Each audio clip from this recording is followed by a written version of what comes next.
በጣም እኮ እንትን አንድ ሰዓት ብቻ እኮ ነው። ኢሻ ለመስገድ 6 ደቂቃ ይፈጃል? 10 ደቂቃ በላይ ይፈጃል? መግሪብ 10 ደቂቃ በላይ፣ ዙሁር፣ ዓስር 10 ደቂቃ፣ ሱቢ 10 ደቂቃ፣ ስንት ደቂቃ? 50 ደቂቃ። ሌሎቹ ለውን ነገር ብለን 10 ደቂቃ ብንጨምር 1 ሰዓት።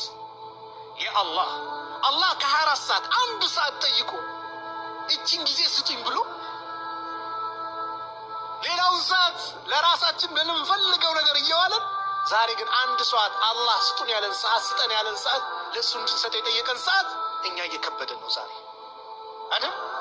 ቀድሞ መስጊድ ለመግባት ወላሂ እዚህ መቀማመጥ አልሐምዱሊላህ በሉ። አላህ ካላደለ መቀመጣችን ይህንን ዱዓ እንረሳስ። በምን መልኩ ነው ሶላታችንን ማስተካከል ያለብን? ይሄ በሁለት መልኩ ይታያል። የመጀመሪያው የረሳነውን ስጁድ ያስታወስነው ሌላኛው ረክዓ ሱጁድ ላይ ከመድረሳችን በፊት ከሆነ ወደ ኋላ ተመልሰን ያን የረሳነውን ስጁድ እናካክስና ከዛ ሶላታችንን እንቀጥላለን።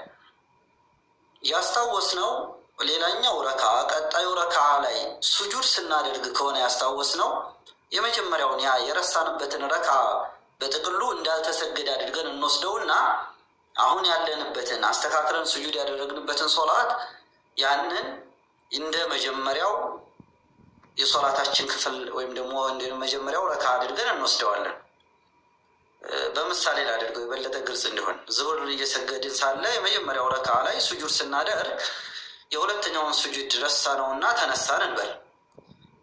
ሱረቱል ፋቲሃን እየቀራን የሁለተኛውን ሱጁድ እንዳላደረግን ካስታወስን ቁጭ ብለን ረቢ ግፊርሊ እንልና አላሁ አክበር ብለን ሁለተኛውን ሱጁድ ብቻ አድርገን ከዛ እንነሳለን። ከዛ የሁለተኛውን ረክዓ ከፋቲሃ ጀምረን እየሰገድን እንቀጥላለን ማለት ነው። የሁለተኛውን ሱጁድ ያስታወስነው የሁለተኛው ረክዓ ላይ ሱጁድ ስናደርግ አተህያቱን ልንቀራ ስንል አካባቢ ላይ የመጀመሪያው ረክዓ ላይ አንደኛውን ሱጁድ እንደረሳ ነው ካስታወስን መጀመሪያውን ረክዓ ሙሉ በሙሉ እንዳልሰገድ ነው እንቆጥረውና አሁን አተህያቱን መቅራታችንን ትተን ሁለተኛውን ረክዓ ወደ መስገድ እንሸጋገራለን። የመጀመሪያው ረክዓ ሙሉ በሙሉ እንዳልተሰገደ ይቆጠራል።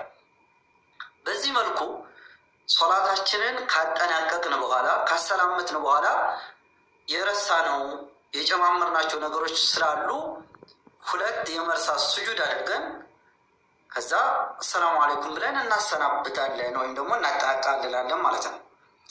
ሁለተኛውን ሱጁድ የረሳነው ሶላታችን መጨረሻው ክፍል ላይ ሲሆን ለምሳሌ የመጨረሻው አተህያቱን ልንቀራ ስንል የሁለተኛውን ሱጁድ ረሳነውና ረቢ ግፊርሊ በሚለው ዚክር ፋንታ አተህያቱ የሚለውን እስከ መጨረሻው ተሸሁድ ቀራል። ካሰላመትን በኋላ ወዲያውኑ ሁለተኛውን ሱጁድ እንዳላደረግን ብናስታውስ ያኔ ባለንበት ቦታ ወይ ደግሞ ተቀመጥንበት ቦታ ቆመንም ከሆነ ተቀምጠን ረቢ ግፊርሊ እንልና ከዛ ሱጁድ እናደርጋለን። የሱጁዱን ዚክር ካልን በኋላ አተህያቱን እስከ መጨረሻው እንቀራለን። ሌሎችም ዱዓዎችን በአጠቃላይ ማለት ያለብንን እንልና ከሶላታችን እናሰላምታለን።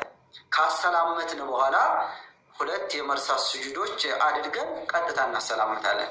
በዚህ መልኩ ነው የሱጁድን ስህተት ማረምና ማስተካከል የምንችለው። ሀዛ ወላሁ አዕለም።